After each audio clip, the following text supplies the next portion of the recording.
Hong Kong today recorded more than 1,800 new COVID cases, with some 1,700 patients being locally infected.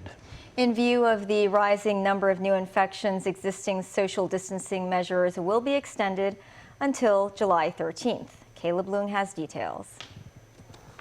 Among the 1,873 new COVID infections reported today, 1,719 were locally transmitted cases. The Victoria Harbour restaurant cluster reported 5 more infections. 3 of them were patrons of the restaurant in Tuen Mun, while the other 2 live in the same building of earlier confirmed cases of the cluster. 3 residential care homes for the elderly reported new infections. Pine Care Place in Yuen Long reported 4 more cases today, including 2 residents and 2 staff members. The same care home reported 3 infections last week.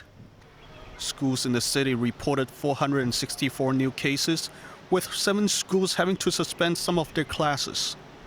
In view of the rising number of new cases, the government is extending the existing social distancing measures, which are due to expire on Thursday until July 13th.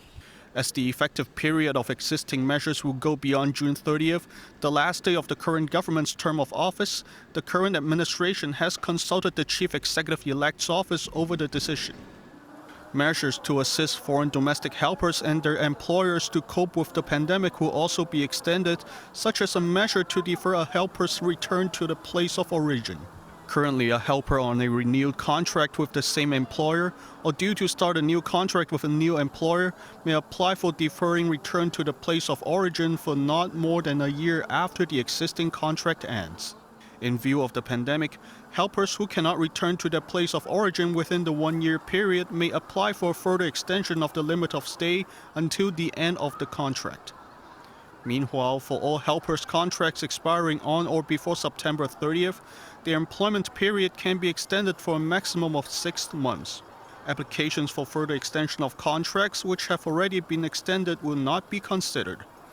The flexibility arrangements must be mutually agreed between the employer and the helper. Caleb Leung, TVB News.